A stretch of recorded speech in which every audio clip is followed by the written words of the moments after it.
India Legal presents Courts Roundup.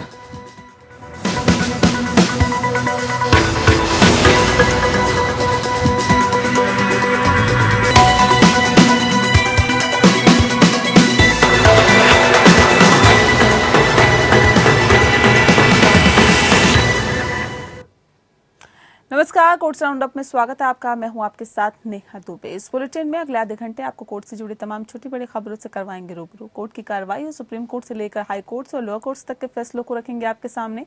आगे बढ़ने से पहले एक नजर हेडलाइंस पर। कलकत्ता हाईकोर्ट ने नारदा मामले को बड़े बेंच को भेजने के फैसले पर रोक लगाने की सीबीआई की अपील को किया खारिज। 4 टीएमसी नेताओं को हाउस अरेस्ट करने का दिया आदेश।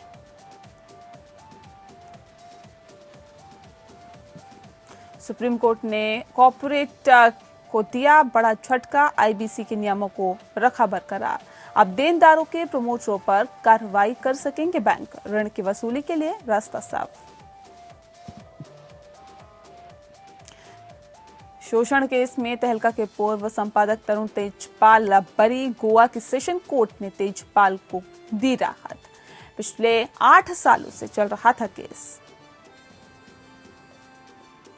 बॉम्बे हाईकोर्ट ने एसएससी परीक्षा रद्द करने के महाराष्ट्र सरकार के फैसले की आलोचना की। कहा, महामारी के नाम पर हम नहीं कर सकते बच्चों का भविष्य बर्बाद।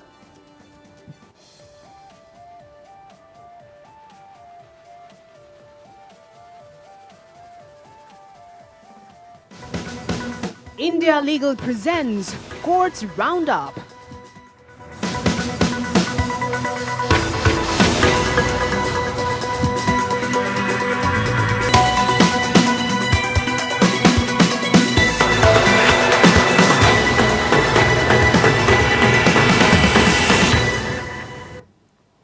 तहलका पत्रिका के पूर्व एडिटर इन चीफ तरुण तेजपाल को रेप मामले में बरी कर दिया गया है। तरुण तेजपाल पर पिछले 8 साल से मामला चल रहा है। उन पर अपनी सहकर्मी के साथ लिफ्ट में यौन शोषण का आरोप लगा था। आरोप की गंभीरता को देखते हुए तेजपाल के खिलाफ रेप का मुकदमा दर्ज करके उन्हें गिरफ्तार भी कर लिया गया था और 7 महीने जेल में बिताने के बाद सुप्रीम कोर्ट ने उन्हें जमानत दे दी थी। रेप केस में पत्रकार तरुण तेजपाल को बड़ी राहत मिली है। 8 साल बाद गोवा की सेशन कोर्ट ने तरुण तेजपाल को बरी कर दिया। गोवा सरकार का कहना है कि हम फैसले को चुनौती देंगे। बता दें कि तहलका मैगजीन के पूर्व प्रधान संपादक तरुण तेजपाल पर 2013 में गोवा के एक लग्जरी होटल की लिफ्ट के भीतर महिला साथी का यौन उत्पीड़न करने का आरोप लगा था। पत्रकार तरुण तेजपाल पर सहकर्मी ने ही यौन शोषण का आरोप लगाया था। इसके बाद तरुण तेजपाल के खिलाफ गोवा पुलिस ने नवंबर 2013 में एफआईआर दर्ज की थी। फिर तरुण तेजपाल को गिरफ्तार कर लिया गया था। तरुण तेजपाल मई 2014 से जमानत पर बाहर है। गोवा पुलिस ने फरवरी 2014 में उनके खिलाफ 2846 पन्नों की चार्जशीट दायर की थी। गलत तरीके से बंधक बनाने, यौन उत्पीड़न, हमला, पद का दुरुपयोग करके यौन शोषण जैसे गंभीर आरोप लगाए हैं। तरुण तेजपाल ने सभी आरोपों से इनकार किया था और खुद को बेकसूर बताया था। अभियोजन पक्ष ने 156 गवाहों की सूची सामने रखी थी, लेकिन आखिर में लगभग 70 की जिरह की गई।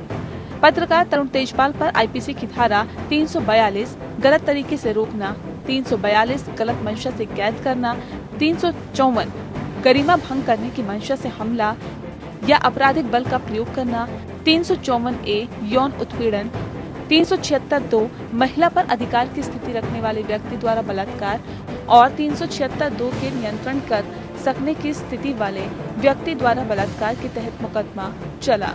अतिरिक्त जिला अदालत 27 अप्रैल को फैसला सुनाने वाली थी, लेकिन न्यायाधीश शमा जोशी ने फैसला 12 मई तक के लिए स्थगित कर दिया था। 12 मई को फैसला एक बार फिर से 19 मई के लिए टाल दिया गया था।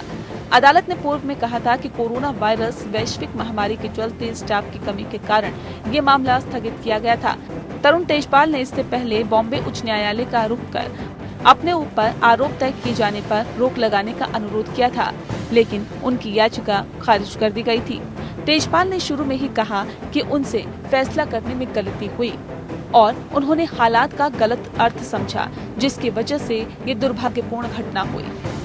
लेकिन मामला बढ़ने पर उन्होंने एक बयान जारी कर अधिकारियों से कहा कि सीसीटीवी फुटेज की जांच की जाए ताकि पूरे घटनाक्रम की सच्चाई ज्यादा सही तरीके से सामने आ सके।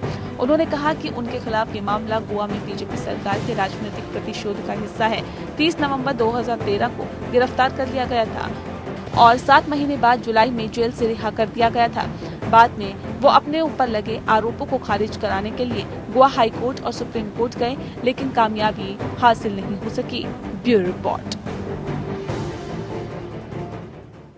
कलकत्ता हाईकोर्ट ने नारदा मामले में 4 टीएमसी नेताओं को हाउस अरेस्ट करने का आदेश के बाद ही जमानत मसले पर सुनवाई की। आपको बता दें कि सुनवाई के दौरान मामले को बड़े बेंच में भेज दिया गया और वहीं कोर्ट ने सीबीआई की मांग भी ठुकराई है। कोर्ट ने आदेश दिया कि आरोपियों को चिकित्सा सुविधाएं दी जाएगी।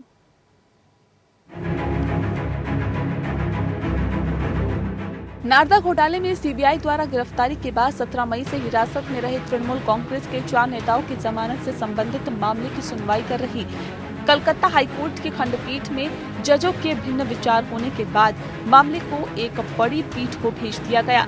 इस बीच खंडपीठ ने 4 नेताओं मंत्री फिरहाद हकीम और सुब्रत मुखर्जी, विधायक मदन मित्रा और सोवन चटर्जी को हाउस अरेस्ट करने का आदेश दिया।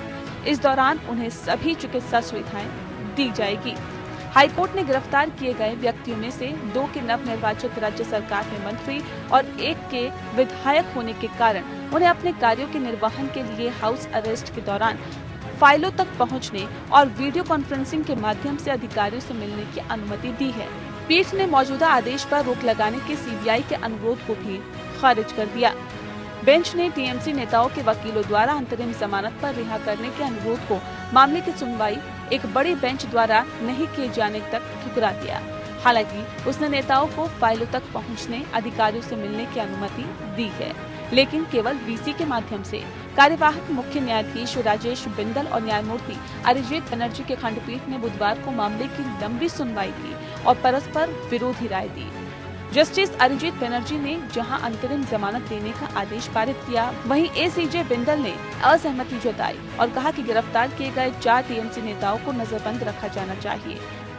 खंडपीठ में मतभेद को देखते हुए मामले की बड़ी बेंच के पास भेज दिया गया। टीएमसी नेताओं की ओर से पेश वरिष्ठ अधिवक्ता डॉक्टर अभिषेक मनु सिंघवी ने आदेश को सुनवाई के बीच ही पारित कर दिए जाने पर हैरानी व्यक्त की। उन्होंने आग्रह किया कि जब मामले की सुनवाई बड़ी पीठ द्वारा नहीं की जाती, तब तक नेताओं को अंतरिम जमानत पर रिहा किया जाए। जस्टिस बनर्जी ने कहा कि पीठ के सदस्यों में से एक ने अंतरिम जमानत देना उचित समझा। बेंच के अन्य सदस्य सहमत नहीं हैं, इसीलिए अंतरिम जमानत के इस बिंदु पर बड़ी बेंच को विचार करना होगा। इस बीच महामारी को देखते हुए हाउस अरेस्ट करने का आदेश दिया गया है। सीबीआई की ओर से पेश सॉलिसिटर जनरल तुषार मेहता ने भी हाउस अरेस्ट के आदेश पर रोक लगाने की प्रार्थना की। उन्होंने प्रस्तुत किया कि केंद्र सरकार को गौतम नवलखा मामले में सुप्रीम कोर्ट के फैसले के बारे में आपत्ति है, जिस पर हाईकोर्ट ने टीएमसी नेताओं को हाउस अरेस्ट किए जाने की अनुमति देने के लिए भरोसा किया है। हालांकि इस अनुरोध को अस्वीकार कर दिया गया। 17 मई को पीठ ने कोलकाता में विशेष सीबीआई अदालत द्वारा तृणमूल कांग्रेस के 4 नेताओं फिरहाद हकीम, मदन मित्रा, सुब्रत मुखर्जी और सोवन चटर्जी को दी गई जमानत पर रोक लगा दी थी। इन्हें 17 मई को सीबीआई ने नाटकीय रूप से गिरफ्तार किया था। Bureau report. वहीं सुप्रीम कोर्ट से कॉर्पोरेट जगत के लिए बुरी खबर है। आपको बता दें कि शीर्ष कोर्ट ने केंद्र की उस अधिसूचना को जायज बताया जिसमें बैंकों और वित्तीय संस्थानों को डिफॉल्ट करने वाले कॉर्पोरेट देनदारों के प्रमोटर्स के खिलाफ कार्रवाई करने का अधिकार प्रदान करता है। अब देनदारों के प्रमोटर्स पर बैंक कानूनी कार्रवाई कर सकेंगे। इसके साथ ही शेष ऋण की वसूली के लिए रास्ता साफ हो गया है।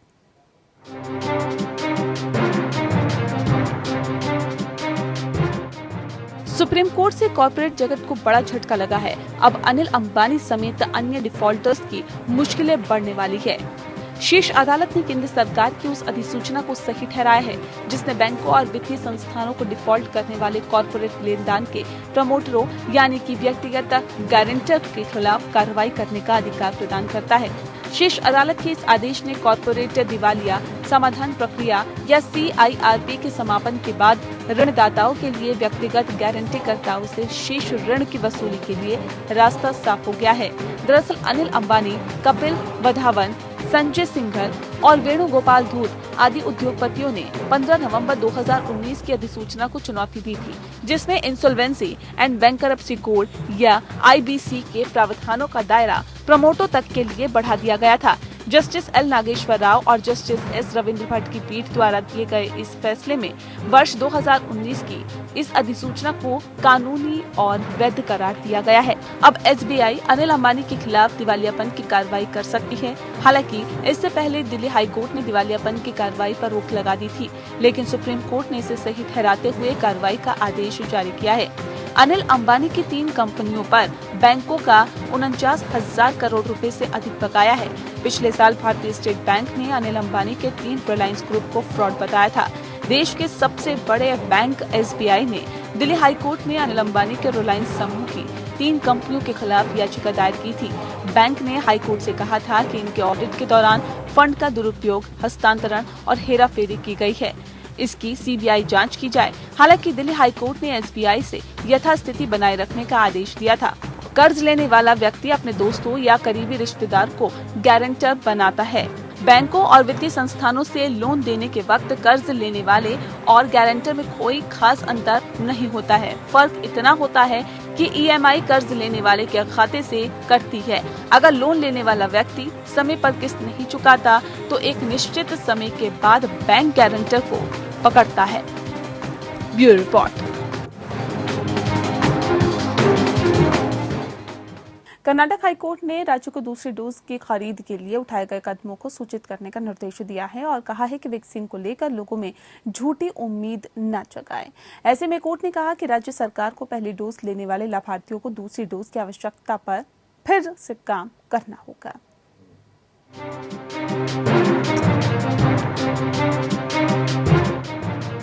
कर्नाटक हाईकोर्ट ने गुरुवार को राज्य सरकार को कोविशील्ड की 7,04,050 डोज और कोवैक्सीन की 2,44,170 डोज की खरीद के लिए उठाए गए कदमों को सूचित करने का निर्देश दिया।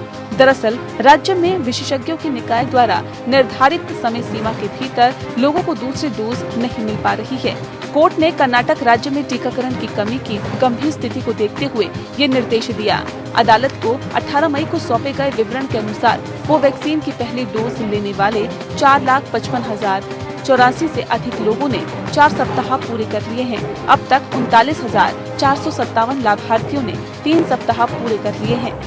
भारत सरकार का स्टैंड ये है कि मई 2021 में राज्य को फ्री में कुल 1,64,840 डोज आवंटित की जाएगी और राज्य सरकार सीधे 2,44,170 डोज खरीद सकती है। अदालत ने कहा कि हम राज्य सरकार को निर्देश देते हैं कि वे ये बताएं कि राज्य सरकार ने 2,44,170 डोज की खरीद के लिए क्या प्रयास किए हैं। कोर्ट ने आगे कहा कि राज्य सरकार द्वारा दिए गए आंकड़ों के आधार पर ये मोटे तौर पर कहा जा सकता है कि मई के अंत तक 4,50,000 से अधिक लाभार्थी जिन्होंने कोवैक्सीन की पहली डोज ली है वे 6 सप्ताह पूरे कर लेंगे। इसीलिए यहाँ तक कि कोवैक्सीन के संबंध में वैक्सीन की कमी का गंभीर मुद्दा है। केंद्र सरकार द्वारा सभी राज्यों के मुख्य सचिवों को 13 मई को जारी एक पत्र के अनुसार जो विशेषज्ञों के निकाय की सिफारिशों के अनुसार है, ये कहा गया है कि कोविशील्ड की दूसरी डोज पहली डोज से 12 से 16 सप्ताह के बीच दी जा सकती है। इससे पहले 6 से 8 सप्ताह के बीच दूसरी डोज देने की घोषणा की गई थी। कोवैक्सीन पर लागू 2 डोज के बीच की समय सीमा में बदलाव नहीं किया गया। बार द्वारा ये पूछा गया कि क्या विशेषज्ञों के निकाय द्वारा निर्धारित समय सीमा के भीतर दूसरी डोज नहीं लेने वाले व्यक्ति को पहली डोज फिर से लेनी होगी। अदालत ने कहा कि हम सवाल में नहीं जा रहे हैं क्योंकि हम स्वास्थ्य के अधिकार के आलोक में टीकाकरण के मुद्दे की जांच कर रहे हैं, जो भारत के संविधान के अनुच्छेद 21 का एक अभिन्न अंग है। यदि विशेषज्ञों के निकाय द्वारा वैक्सीन डोज की समय सीमा निर्धारित की गई है, जिसे केंद्र सरकार द्वारा स्वीकार किया गया है, ये सुनिश्चित करने के लिए कि प्रभावी टीकाकरण हो, उसके लिए समय सीमा का पालन करना होगा। कोर्ट ने आगे कहा कि कोविड-19 के प्रसार को रोकने के महत्वपूर्ण उपायों में से एक है कि टीकाकरण को प्रभावी बनाना। सभी संबंधितों के लिए ये सुनिश्चित करना अनिवार्य है कि भारत सरकार द्वारा स्वीकार किए गए विशेषज्ञों की सिफारिशों का सही ढंग से पालन किया जाएगा। अदालत ने कहा कि जो तर्क दिया गया है उसके संदर्भ में हम यहाँ ध्यान दे सकते हैं कि राज्य सरकार को पहली डोज लेने वाले लाभार्थियों की दूसरी डोज की आवश्यकता पर फिर से काम करना होगा। Bureau report.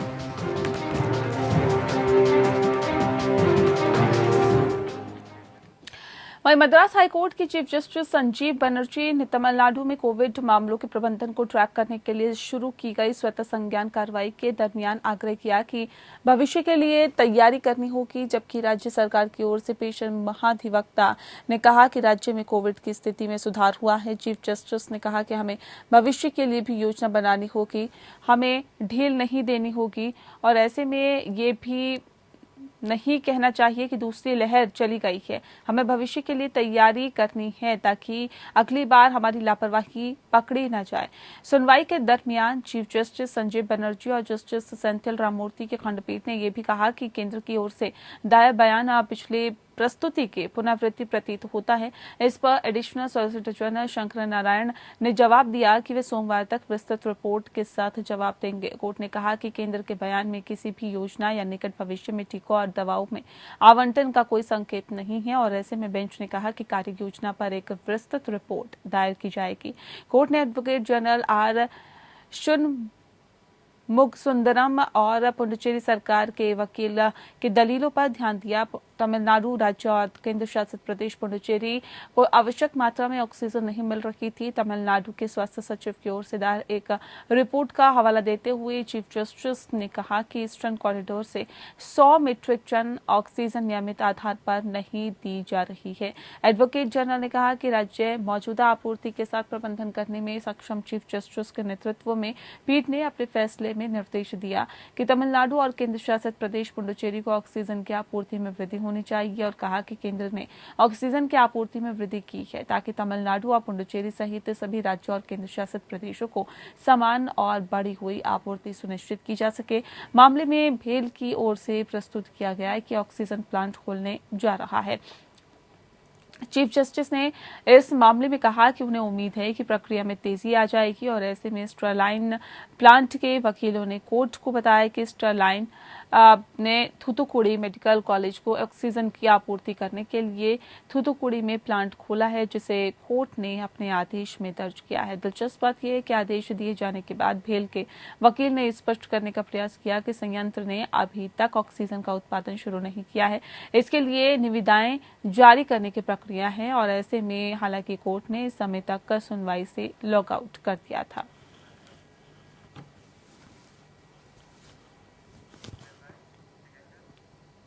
बॉम्बे हाईकोर्ट ने कक्षा 10वीं की माध्यमिक विद्यालय प्रमाण पत्र परीक्षा रद्द करने के फैसले पर महाराष्ट्र सरकार को कड़ी फटकार लगाई।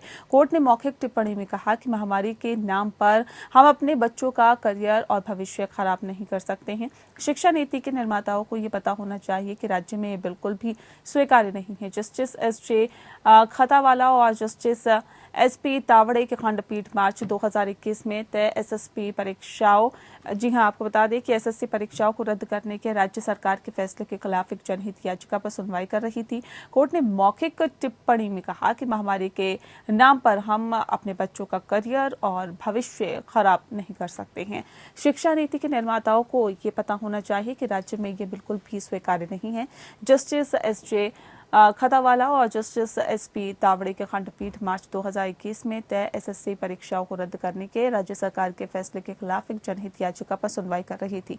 बॉम्बे हाईकोर्ट ने गुरुवार को कक्षा 10वीं की माध्यमिक विद्यालय प्रमाण पत्र परीक्षा रद्द करने के फैसले पर महाराष्ट्र सरकार को कड़ी फटकार लगाई। कोर्ट ने मौखिक टिप्पणी में कहा कि महामारी के नाम पर हम अपने बच्चों का करियर और भविष्य खराब नहीं कर सकते। शिक्षा नीति के निर्माताओं को ये पता होना चाहिए, राज्य में ये बिल्कुल भी स्वीकार्य नहीं है। Justice SJ. खतावाला और जस्टिस एस.पी. तावड़े के खंडपीठ मार्च 2021 में तय एसएससी परीक्षाओं को रद्द करने के राज्य सरकार के फैसले के खिलाफ एक जनहित याचिका पर सुनवाई कर रही थी।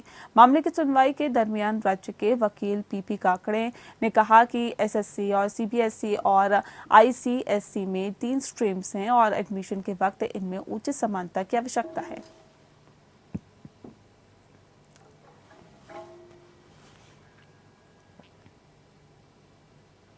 और इसी के साथ फिलहाल इस बुलेटिन में इतना ही। नमस्कार। India Legal presents Courts Roundup.